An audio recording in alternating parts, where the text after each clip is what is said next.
Hi, I'm Troy McGregor from Ruth Bancroft Garden. I'm the nursery manager over there. And what we have here is a lawn to garden project. We do these a couple of times every year, and what it is a demonstration of how homeowners can effectively turn a thirsty lawn into a beautiful drought-tolerant garden.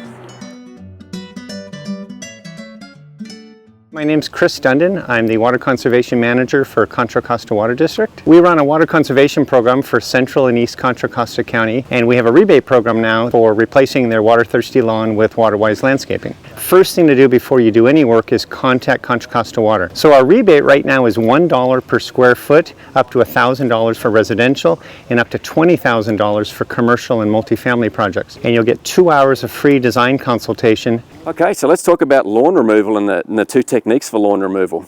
Sheet mulching, extremely effective, takes a good few months to get this working to kill the lawn. We've got a small demo set up here. It's a very simple process. Basically you mow or slash down the grass or weeds as it currently is, get it as low as you can, and then you put a cardboard barrier across the top. Now that can be cardboard boxes, it can be newspapers, not on a windy day because trust me, I've done that. So basically you've got cardboard all over the lawn. Then you put on a couple of inches of the compost. This is 2 to 3 inches, I believe. So you put that guy on there. What that's going to do is break on down, feed and nourish the soil. And then on top of that guy, we put 3 inches of a mulch. And what that does, it just sits there and breaks down. It takes a good amount of time, right? You don't want to rush this process. For us today, we're going to go with a sod cutter, which is this medieval looking beast right here. But it's not always the best thing to do when you've got tree roots out into the lawn. This thing is extremely effective. For a lawn area to take up this lawn in here, we're looking at half an hour, 20 minutes. Now what it does, this big guy down here is a blade, gently goes along underneath, cuts 2 inches up to 1 inch underneath the sod and allows you to roll it up.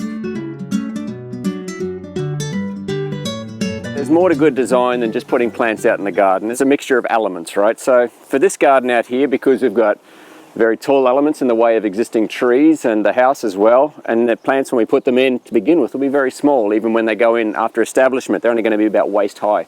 So it's going to be a very soft flowy pattern, but what we'd like to do is contrast that with a little piece of flagstone as well as a container at the front. So we'll be bringing a big orange pot out here to be the focal point as we finish up in the afternoon. But always think about where is the most visible spot from the most visible points, or where are the key points. Probably one of the best things I ever learned when trying to work out where to place things so that they make sense in the landscape was to break it into thirds. So let's do a little mock-up over here. So this is our nice rectangular yard. I'm going to break that into thirds this way. I'm going to break it into thirds this way. And if we have bigger elements, we need to put them in one of these third points. So you have a nice big tree out in this area. Oop. And then start to work on these other thirds here. That way everything's not lined up. It takes away that formal feel and makes it feel so much more natural. When you dig the hole, we're going to dig it twice as wide, right? But only the same depth. And what we want to see is once the plant is planted, we want to see it sitting above the hole a little bit. We don't want to plant it so it's flush with the soil. The reason we do that is when the mulch comes around it, it doesn't crowd the plant and swallow the plant. Got everything planted on out, it's time to talk irrigation. So we are using a Netafim system, as I described previously. Netafim is a great system, it's extremely reliable. It's an inline dripper system. It's impervious to root penetration, bug penetration, so you don't have the old issues of clogging as you used to have with the spaghetti tubing. If I put in one piece of tube that went continuously all the way around, we'd start to get some pressure drop towards the end. So we've kept two pop-ups open over here, and I've taken off the bodies, and this is where we use our retrofit. Now this is a Rainbird retrofit. Basically inside of this little guy that looks like a traditional sprayer is a great little filtration system and a pressure reducer inside, which drops down the pressure so that we're not blowing the backside out of our irrigation components. Perfectly set up. The reason we use this one, there's nothing worse than trying to rip apart an entire irrigation system to solve a problem that can be solved with this, just a simple adaptation. That way we can leave all the existing PVC in the ground. What we've done with the rest of the heads around here is we've gone through and put a single threaded 1/2 inch cap on the top of that, screwed it down nice and tight. We've got a riser down here that had the traditional spray head on it. Fortunately they're around the same height, so you don't need to dig or spin or make things rotate to get it out of the way.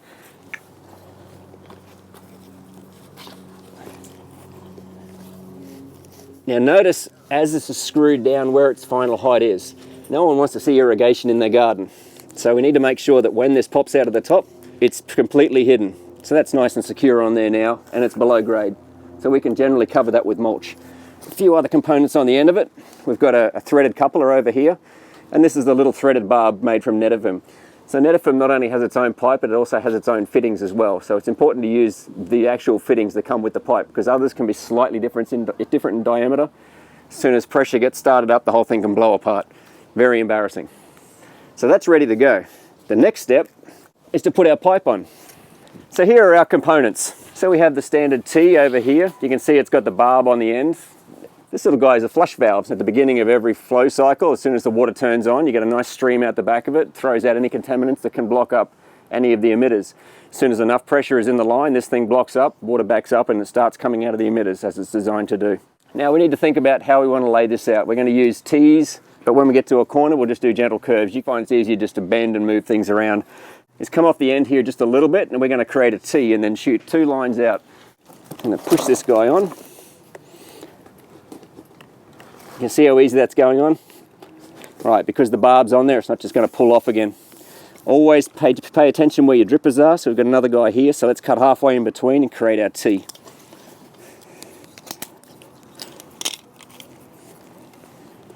And push it as far in as possible. There we go. The next step is to run it around. We want to run the emitter as close to the plant as possible. So this is where we start to work out where things go. So we've got an emitter here and here. So we bend it so that this emitter is close to the plant.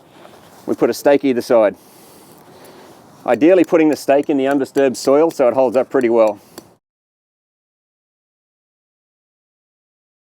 So let's have a bit of a conversation about what we're doing with mulching. So basically we planted these plants nice and high, and that allows for 2 to 3 inches and sometimes 4 inches if you can swing it of mulch to go over the top.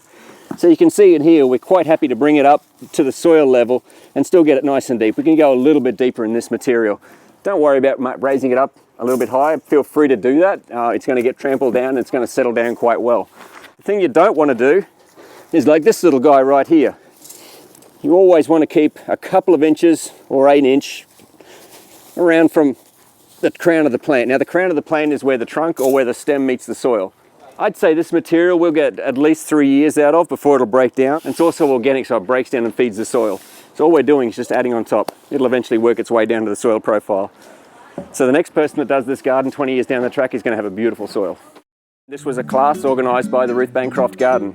If you want to visit the nursery, we're open every Tuesday through to Sunday from 10 until 4. Pop on down and ask us any question you'd like about the plants best suited for your garden.